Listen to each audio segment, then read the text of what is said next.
Good afternoon, everyone. I'm Jenny Klein, and I welcome you all to this session of the New York Flute Club Flute Fair. I'd like to introduce to you Cobus du Toit, who will be sharing some gadgets and gizmos with us today. So, Professor du Toit, please take it away. Thank you, Jenny. Great seeing you again. Nice Hello, everybody.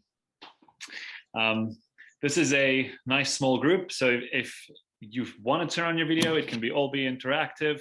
You can just be in the comfort of your PJs in your living room too. That works as well. The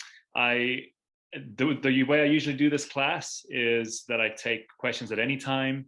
You can either just throw them in the chat box, unmute yourself and scream at me in the mid-sentence. I won't be offended. But this class works best if you just sort of ask your questions as they come up, because we're going to move through about 5 different gadgets and gizmos that I prescribe to my students that I find really helpful.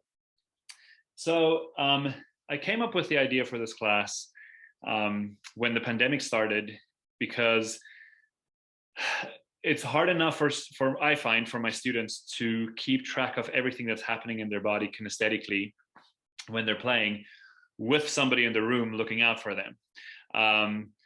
But then you make everything virtual and it sort of becomes much, much harder. So I thought, okay, I've accumulated sort of these gadgets over the years and just randomly by chance that I use in lessons and that I get positive feedback from students. So I thought, why not make it into one big presentation and help potentially somebody else. So a little bit of backstory on me. When I graduated with my master's degree, my right shoulder blade was so sore and stuck that I sort of considered a career change, because I was just misusing my body in terrible ways. And I had a piano teacher in high school that would tell me, like, you have to practice until it really hurts between your shoulder blades, which is terrible advice, of course. But then being a gullible middle schooler, you sort of take that advice and run with it, right? And so in college, I just sort of had this idea, well, if I don't practice like until it's sort of my forearms are stiff and sore, then I'm not doing the work, right? The work that needs to be done. And so, yeah, I ended up in a terrible place in terms of the health for my body. I happened to I lived in Boulder, Colorado, and they have this thing called the Boulder Creek Festival every year. And there was a chiropractor that had a sort of a stand tent there. And he had one of those scanners that scans for inflammation. And so he did my back because I was complaining about my shoulder blade. And he sort of said, well, we're not going to do anything here today, but how about you just come to my office because we need to chat. So he took x-rays. Turns off my spine was off by 17 degrees. I had 3 degrees scoliosis. And now who knows what came first, right? The chicken or the egg? But so I started with intensive chiropractic care, traction for those of you who don't know what traction is. It's where you sort of like hang with your head down from the table and they put weights on your head and stretch and sort of reset your spine with weights. And that sort of just awakened this sort of desire to explore all sort of body work in every aspect. So you name that, Boulder, Colorado is a wonderful place to live too for body work, because you name it, Rossiter stretching, Rolfing, cranial sacral therapy, any sort of body work you can think of is available to you there. So I just sort of started on this journey in addition to also doing Alexander technique and body mapping. Now let me put a caveat here. I'm not a trained body mapper or Alexander technique teacher. Even though I still go to body mapping lessons like every other week or so. I find it incredibly helpful. But so the first gadget, so that's all to say basically that I preach to my students a lot about, if it hurts, stop, right? Like, it's not worth it. If it starts hurting, we need to figure out what is wrong. So the first gadget that I'm going to talk about, it looks like this. And what I can do is I can send, I'm wondering, if I send it to Jenny or maybe the organizers, but I can send it to Jenny, and she can forward to everybody. There's a PDF that I have with all the sort of links to the Amazon, links to everything I'm talking about today. And none of this, like in total, this will sort of run you about 80 or 90 bucks. It's not super expensive. But when it's on my wrist, it looks like this. And how I discovered this was I like being outdoors, I like being active, and I like skiing quite a bit. And so I was going down a black run. Now, for those of you who's not familiar with skiing, they're graded by green, blue, black, double diamond. So black is pretty fast and pretty steep. And so I was turning, did a pole plant, my ski slid a little bit. And so what happened was my body kept moving, and my thumb did not. And so the pole kind of got stuck in the mountain. Now, there's actually a thing called skier's thumb that I didn't know about, which essentially is if you basically tear off all the ligaments in your thumb. That did not happen to me, luckily. It just got really, really severely sprained and stretched and injured. And so I was nursing it back to health, but then I would be in this strange phase, right, where I wouldn't be aware of it, and then I would sort of like grab something just wrong, and then I would sort of re-injure itself, right? So I thought, okay, I have to immobilize this thing a little bit just to kind of get it back to where it needs to be. And so I got this thing on Amazon, not thinking at all about my flute playing. But what ended up happening was really fantastic. So I put this on, I was like, oh, I can practice flute with this. This is great. I don't even have to take it off. And my runs kept getting cleaner and cleaner. My technique became more and more reliable. And you know, it's funny, like after this discovery, there's I heard a talk once with Gary Shocker where he sort of said something along the lines of, your resonance lies in your right thumb. And I thought, like, what do you mean by that? You know, and so finally it makes sense to me, because it's sort of this there's different ways to teach this, right? Very often the instruction is sort of reach for a bookshelf, grab a book at the top, bring that down. That's a really good hand position, right? Or imagine there's a golf ball in the palm of your hand. There's all these different ways to talk about it, right? And so what I found with this is that what this does is it releases all the tension here in the palm. It forces a beautiful position without feeling like you need to grab, right? And it also, for my students that have trouble finding sort of a comfortable placement for their right thumb, this just kind of gets it there. It just puts it in place, right? Another thing I'm very big on in my teaching is the 3 contact points and balance of the instrument, right? So sort of the flute being here, right here, and then the right thumb. And so what this does is that it forces you to really find those 3 balance points right off the bat. Because if it's not, the flute is, don't tell anybody, but the flute is terribly designed, right? All the weight is on the back end of the instrument, like where all the mechanism and those keys are. So you put that on like a downward slope and it's just going to roll. It's back heavy, right? So to find that balance, I find this very, very, very helpful. Out of everything I'm going to talk about today, this is the thing that I get the most positive feedback on from my students, just sort of like how it really helps them. And I'll sort of preemptively answer 2 questions that I usually get about this. Is, well, Cobus, you're a 6'5" man. How does this work for a 11-year-old school child, right? And I have an answer for that. So my son, who's turning 9, is sort of toying around with learning the flute, and we're figuring things out. And so I tried it on him. And because they also advertised one size fits all, right? And it's just a simple, it's like $12 on Amazon, just a simple thumb brace. And they advertise one size fits all. And so I tried it on my 9-year-old, and same thing happened. He just like had a beautiful thumb position, beautiful balance in the flute, on the flute. And he said it felt comfortable. The other question I also, I have a thumb restriction splint. Is that the same thing? I am not sure. I don't know what a thumb restriction splint is, but that was a question in the chat from Judith. So if I can, maybe I can answer your question by just explaining what it feels like. So if I take this off, it's completely flimsy and malleable, except for this part here. This part here has, the top part has sort of a metal rod that mobilizes. It can't really move. So except for everything down here, that's just plain material that just keeps it in place. But just this upper part here is on both sides. There's two sort of metal splints in here. But I don't know what a thumb restriction splint is. So I hope that answered your question.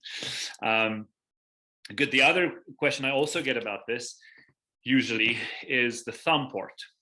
For those of you who don't know what a thumb port is, it's sort of a piece of plastic that clips onto your flute, and it sort of gives the thumb a place to rest. It has this little sort of ledge that goes out, and the flute kind of rests on that thumb piece, right? And so what I usually answer is I used the thumb port for a while as I was figuring things out. To me, what I've noticed within myself and with my students is very often the thumb port is, it's sort of a, for lack of a better term, like a band-aid in a way. It's sort of one step short from really finding the balance in the instrument.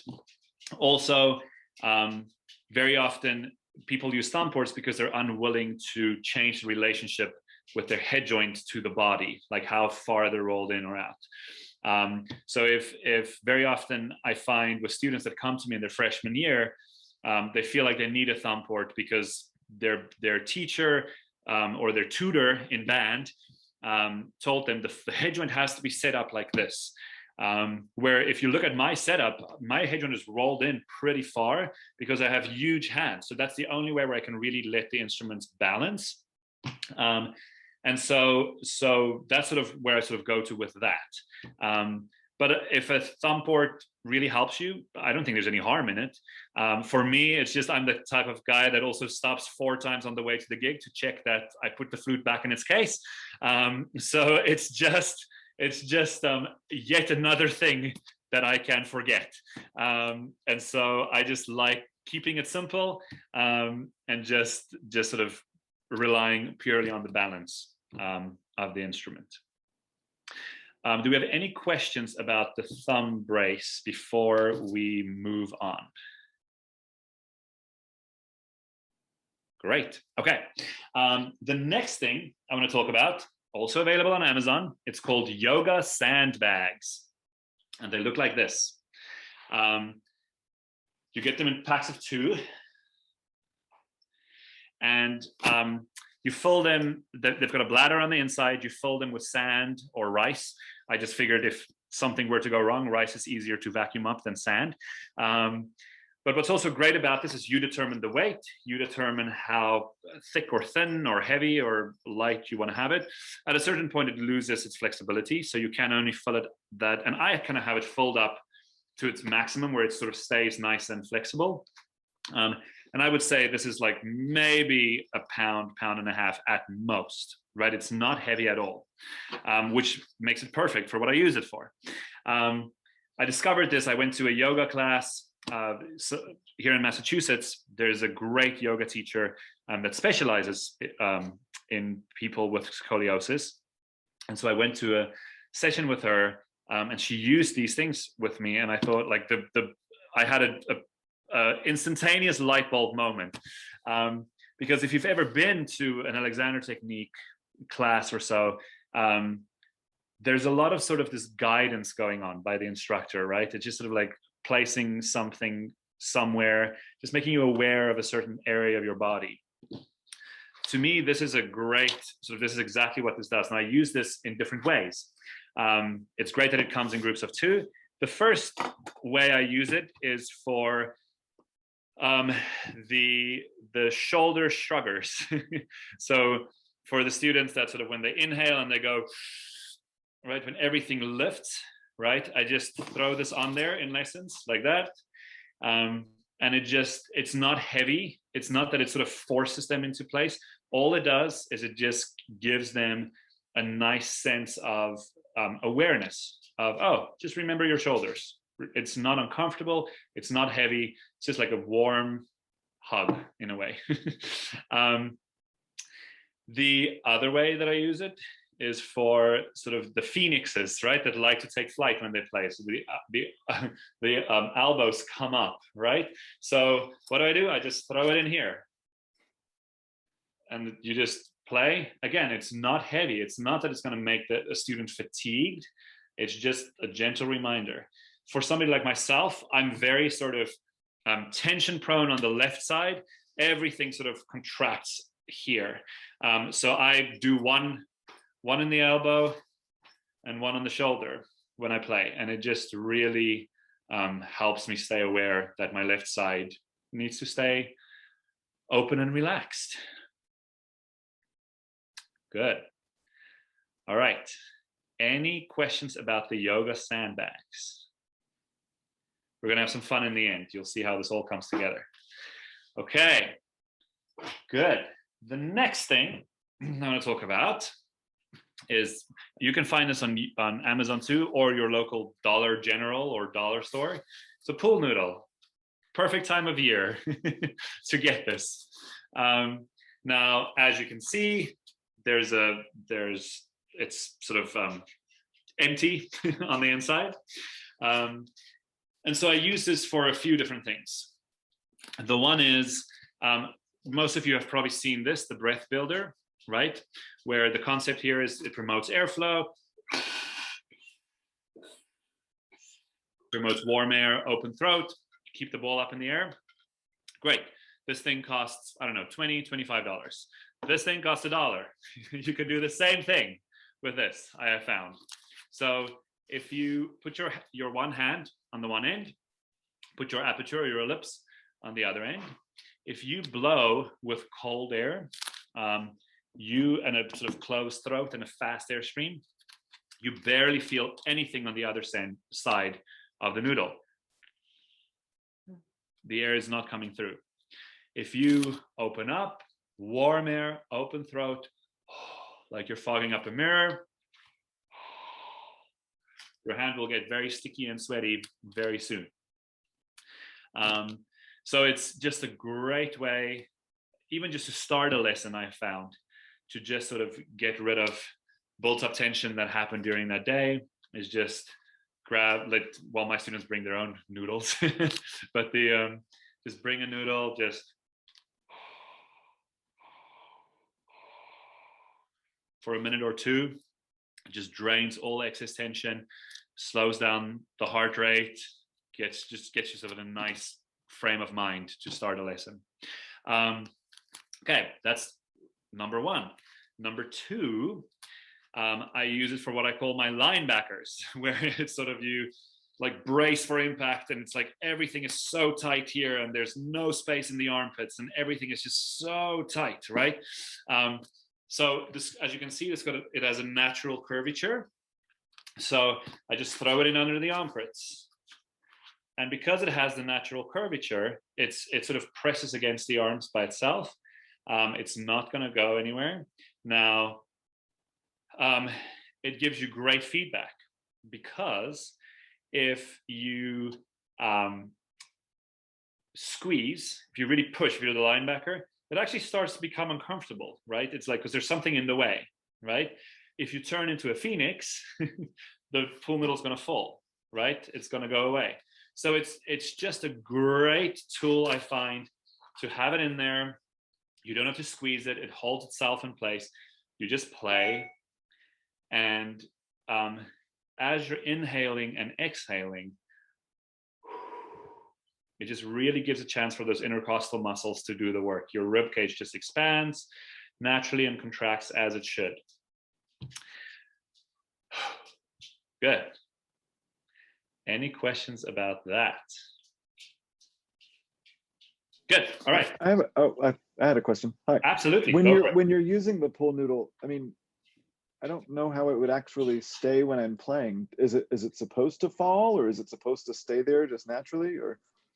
So this is the thing. It's like it's not supposed to fall, and you would be amazed how, because it's like the thickness of it is, don't get there's like a super thick version, right? Don't get that. Like, just get sort of this normal standard, the original vintage pool noodle, right? But because it has this curvature, when you put it in, it sort of like wants to work against you a little bit. And so if you'll feel it, you'll feel that sweet spot, because if you lift, it's going to fall, it's going to drop, right? If you squeeze, it really is going to start getting, especially like, and it takes about 30 seconds a minute to become really uncomfortable, because there's like, I mean, how often does anything really press into your rib cage for an extended period of time of 30 seconds, right? It's not an area of the body that's used to pressure. So it becomes pretty uncomfortable pretty fast, right? And so it's bizarre, but it holds itself in place. It really does. Cool. Thank you. The other thing that you can also use this for is just just run it right down your spine, lie on the ground, and just let it extend your spine after a long practice session, or when you're taking a 5 or 10 minute break. Just lie on it, let your sort of pectoral muscles open up, just let it all sort of stretch out and become large. Great, thank you. Absolutely. Any other questions? Good. All right. The next thing, there's 2 more gadgets, and then we're going to sort of have fun with it all. The next one, it looks like this. It's called a Numo Pro. This is, and it's funny, I did this class for a studio the other day, and they had one of the originals when it wasn't. You also have an original, Jenny, like a wooden one? That is like, it's crazy. Wait, Jenny's gonna show us, talk about vintage. That's amazing. Yeah, look at that. So that's what it used to look like. Now it looks like this. That's incredible. Wow. So what I love about this thing is, if you think about pianists, string instruments, they all have a visual component to their craft, right? If you're a pianist, you can see, oh, I have to jump from here 2 octave jumps. Oh, I can sort of like aim it, right? I can see it, I can visualize it, I can feel it. There we go, right? If you're a string player, you can look at your bow and you can look at the bow speed, and you can sort of judge by, okay, I need this much more bow to sustain until the end of the note, or I'm pressing this hard, right? There's a visual, or I have a shift. Oh, I can shift to here, right? My wife plays the cello. It's like, oh, I have a shift. That's even better. You can shift and you can just see exactly where to land, right? We don't have that. Everything happens on the side of our body, right? So what I love about the Numo Pro is it gives you a visual tool of what you think you're doing, if that is actually translating to what you're doing, right? Because we can tell ourselves to do one thing, we think we're doing one thing, but then you start using this thing and you realize that you're not doing at all what you think you're doing. So as you'll see, there's a few fans, and all you do is you direct, it helps you with jaw flexibility, and it helps you with sort of the angle of the air, right? What I also love about this is, in my own personal teaching, this took me years to figure out, and this is just sort of maybe the way my brain works, but I could never understand why I had such a hard time playing softly, or in the softer dynamics. And I would go to masterclass after masterclass, and the advice would always be sort of like, aim the airstream up, shoot the airstream up, right? And I would be in the practice room and I'm like, I am shooting the airstream up, but I'm not like getting control I want. Why is that, right? And so I finally figured it out, is for me, when I raise the airstream, my top lip disengages. What I love about this thing too is instead of thinking about raising the air, I started thinking about aiming the air further away from the body. Now, if you argue that out, you're still raising the airstream.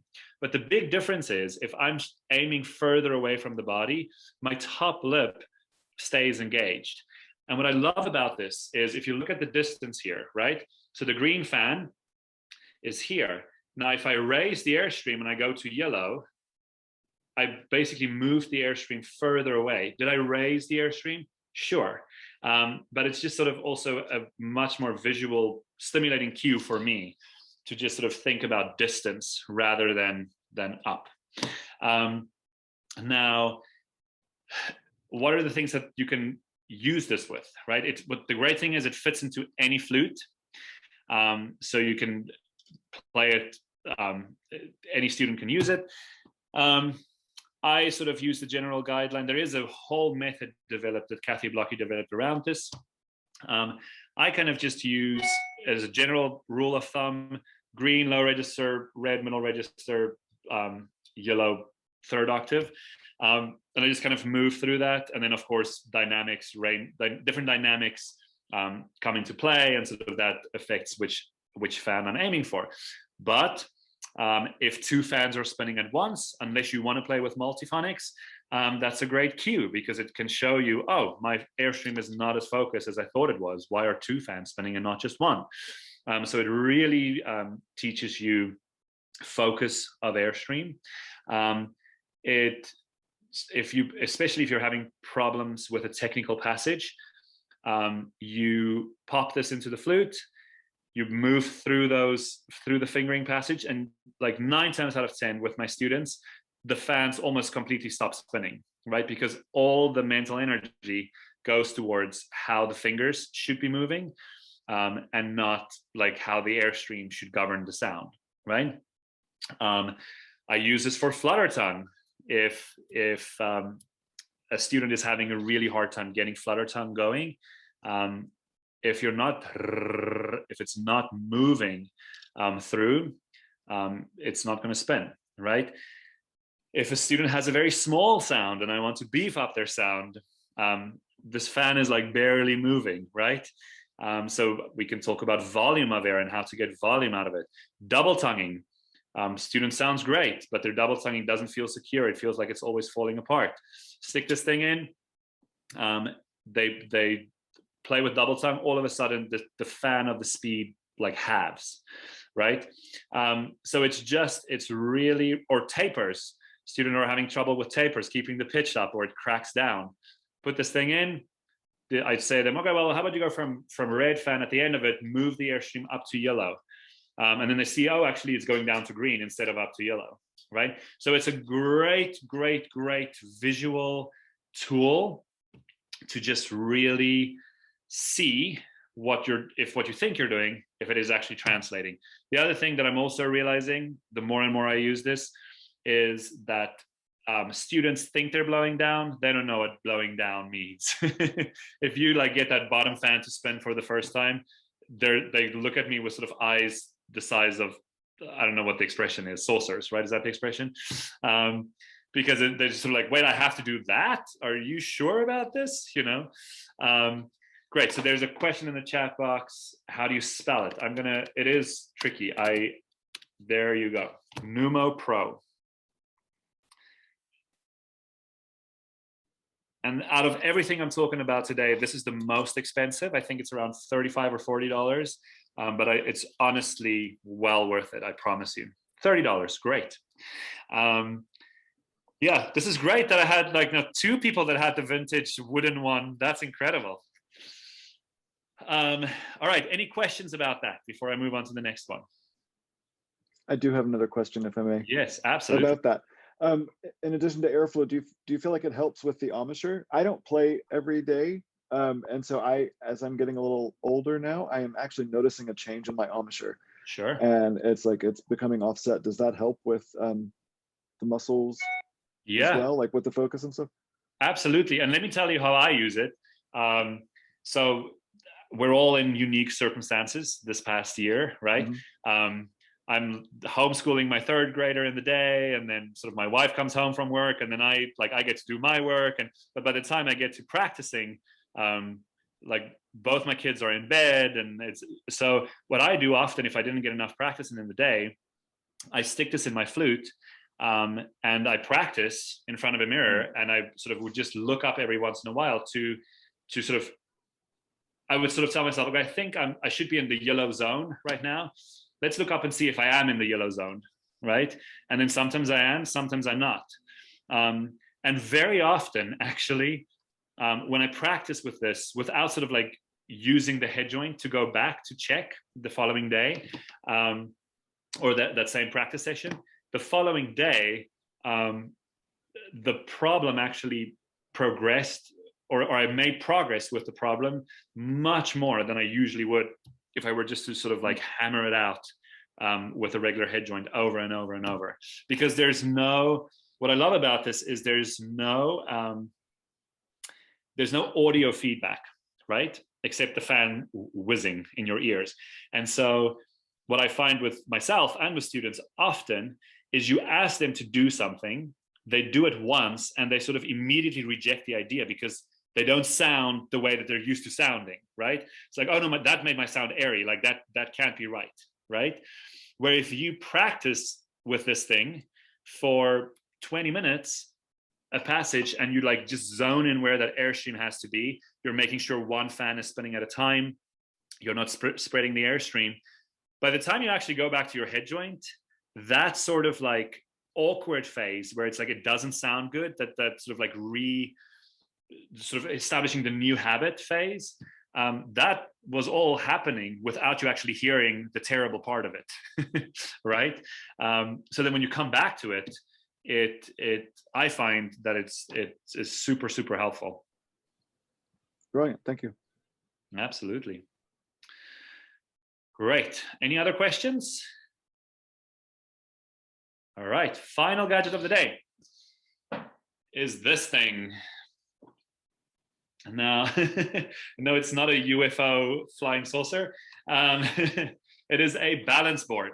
This particular brand and model, it doesn't exist anymore. I got this on Groupon when Groupon was still a thing. But there is an Amazon Basics version. I think that's $20, but it's a plain old balance board. That's what it's called. And so a Bosu bowl will do the same thing. Like any of those sort of like things that you use for exercise that causes instability in the core, right? Now, why do I use this thing?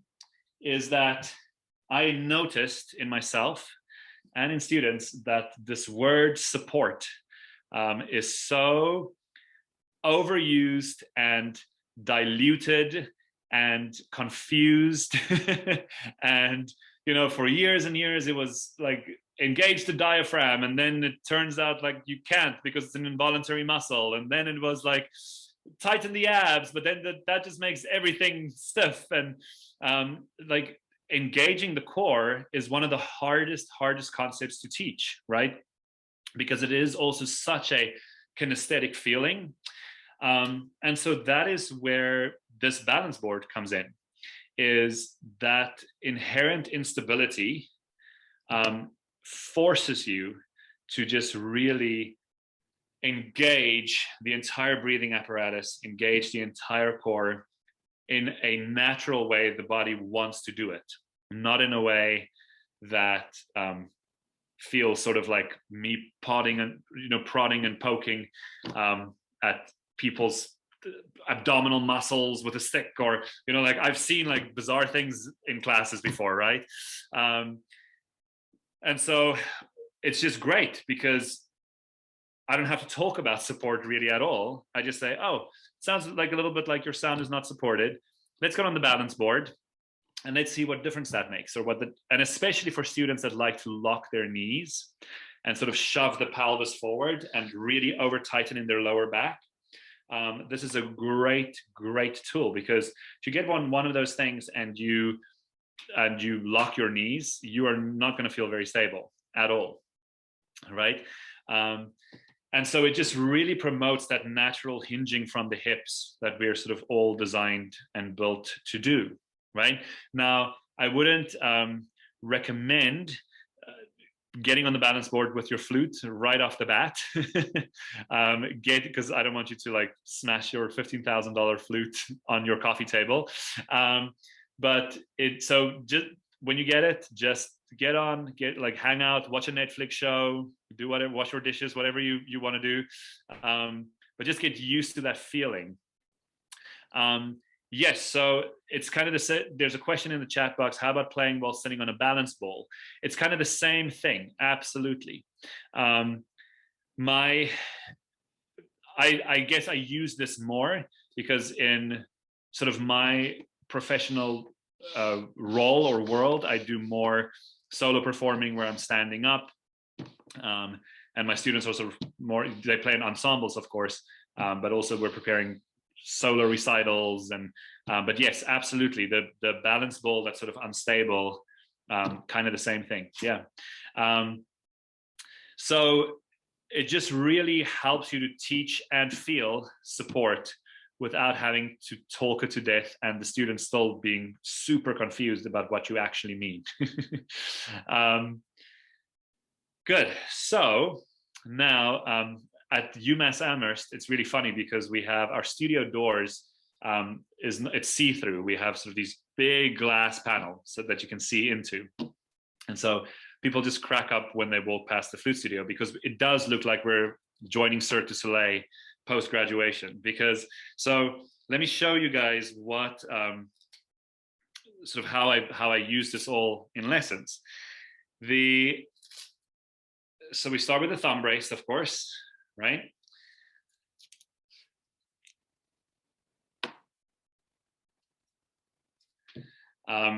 Then I grab, let me just move this so you guys can see me. I grab the pool noodle, get the pool noodle in there.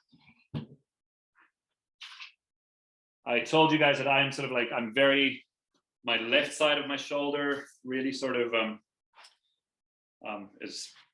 my left side is more prone to getting tense. And then finally, I get on the balance board. Here we go. Nice. And now I can play my flute.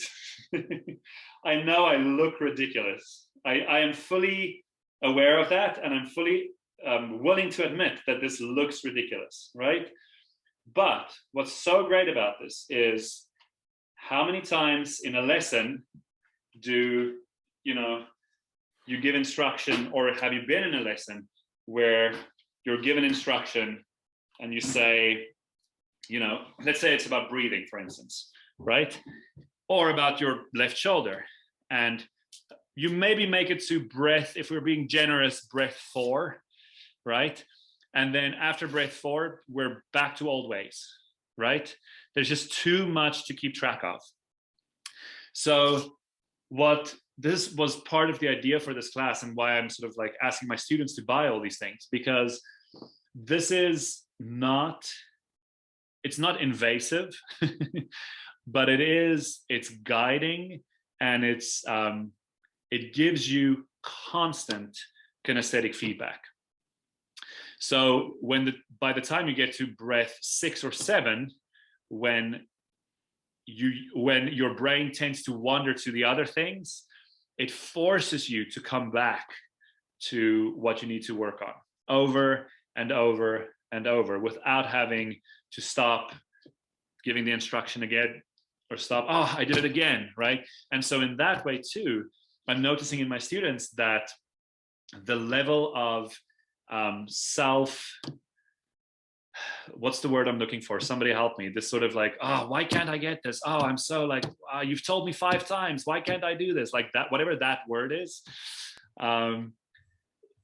that lessens to a great degree, because all of a sudden, these things gently reminds students to do what I asked them to do. Yes, yes. That's a good one, Jenny. I knew you would have the answer. Yeah, so it just really, it actually breeds also more positivity within students playing, because the teaching becomes about musical ideas and not about, this is week 3, kind of, we're working on this, like, I don't know, do you look at yourself in the mirror when you play? Oh, do you take constant breaks? Oh, do you know, like, rather than troubleshooting how to get this left shoulder to fix itself, this just really sort of acts as gentle reminders. Yes, Jenny. Do you still have your thumb brace on? I can put it on in 0.20 seconds. Can you wiggle your thumb when you're wearing it, or does it immobilize it? It immobilizes it. Let's see here. All the Velcro. Do you have your flute handy? Can you show me what your hand looks like when it's on the flute? Sure. If you give me 0.025 seconds, I'll go grab my flute.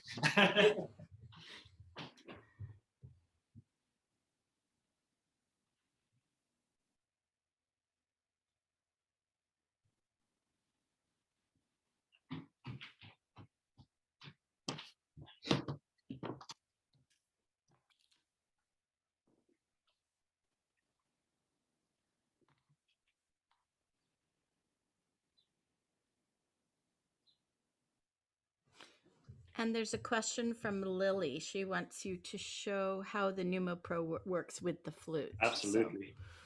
Right. So if you... So it's exactly where it needs to be. Exactly. And that's what I was saying for my 9-year-old son. Instead of having a 15-minute conversation about the importance of balance, all I did is I put this thing on and the flute fell naturally in place exactly where it wanted to be. So you can't have hitchhiker thumb? Yeah, it's impossible to get that thumb up in front. You can't do that either? Yeah, you can't. Okay. Yeah. Yeah, I'm sold. Now will you show us the Numo Pro in the flute? Yeah, absolutely. Now, what I also will say with the Numo Pro out of experience is I have all my students start with just with this, not in the flute, because if you've never really experienced, like I was saying, that green fan, what it feels like to really blow down, it's too much to take in all at once, right? So I make sure that the flexibility is developed, the fans are spinning at a healthy speed before I actually stick it into the instrument. But once we've achieved that level of proficiency, sticks in here.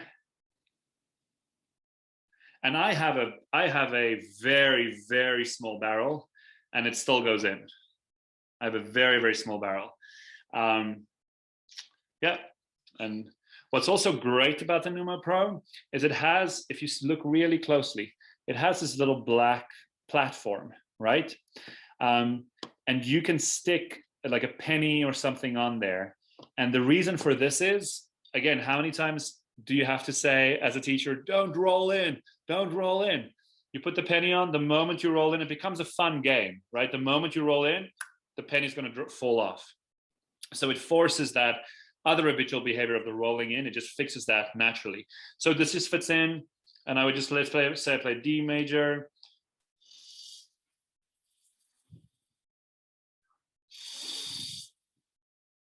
You can probably not see anything on the screen. But it just, I mean, it feels super, super natural.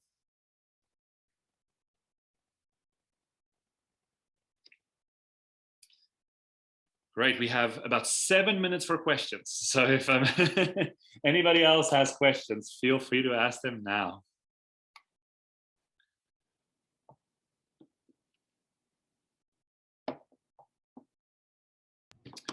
Great. So may I ask another question? Of course. So you're saying you have people start on the Numo Pro. You're talking about beginners. Are you talking about your college students when they come in, you make them use the Numo Pro? Oh, I had a, I can give you a reference if you want to check me on my word here. I had a graduate master student that for the first 2 weeks literally just played on this. That was it. Because she had this interesting thing with her aperture, and I'm not one that believes a side aperture is bad, right? I mean, like, but she I can't even describe it. It was like, it wasn't a side aperture. It was one lip was pulling one way, the other lip was pulling the other way. It was just like, there was just no control because the aperture was really, the muscles just weren't working together, you know? Like people with a side embouchure, the muscles work together. Her muscles weren't working together. So for the first 2 weeks with a graduate student, we just did long tones on the Numo Pro. Mm-hmm. And the thing is, it's like, was it frustrating for her? Absolutely. But did it save us about 6 months of discussions on aperture? Absolutely, right? It solved the issue within 2 weeks because you could see what's happening. You can see if the air is flexible, you know? So yeah, and like I said, I still use it on a weekly basis. I don't think it's just for beginners. I think it actually, I find it actually more helpful the more advanced the player is, because the more advanced you are, the more you think you know what you're doing, right? And so it's a great sort of reality check in a way. All right, so Karen, I came in late. What did you use for your left shoulder? Were those some weights or something? So they're called yoga sandbags, Karen. You put in rice or sand. You can determine the weight. They're about like yoga sandbags, and they are, you determine the weight. Mine is about a pound and a half. They're not heavy at all. Just a quick recap. I put it on shoulders to help with you know, people that really like to raise them when they inhale, or I use them here in the elbows for the people that like to take off and fly when they play.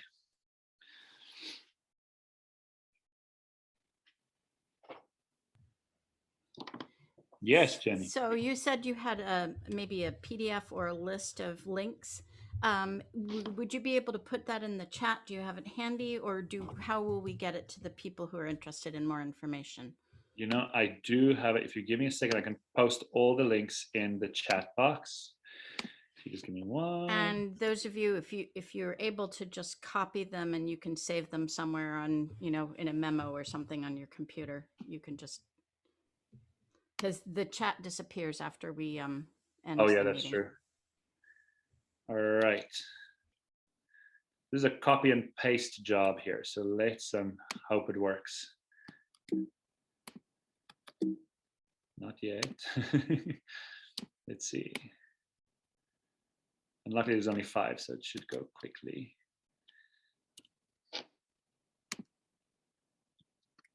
Okay, so there's the Numo Pro.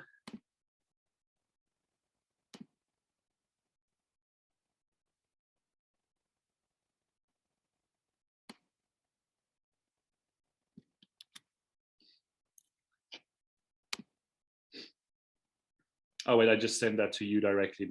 Let me just put it to everyone, sorry. You know, if you want to email that to me or Jenny after this, we can put it on your presenter page on the perfect. website. Yeah, let's do that. That might be cleaner. Go back and yeah. So that you don't have to spend the last couple of minutes hunting down links. Just email them and we can put them on your presenter page on the website. Great. Yeah, awesome. Any other questions before we log off? I'll just say it was super interesting. Thank you very much. Oh, absolutely. Thank you for having me. Yeah. Well, if there aren't any more questions, I just want to thank everybody for coming today on behalf of the Flute Club. Hope you'll attend some other events today. A big thank you to Professor Dutoit for sharing his expertise and ideas with us. This was really interesting and helpful. And some of the things I knew about and some of the things I didn't. And I think there were some new ideas for everybody else who was here today. Great. So thank you so much. Yeah. Thank you. Bye, everybody. Bye, everybody. Bye-bye.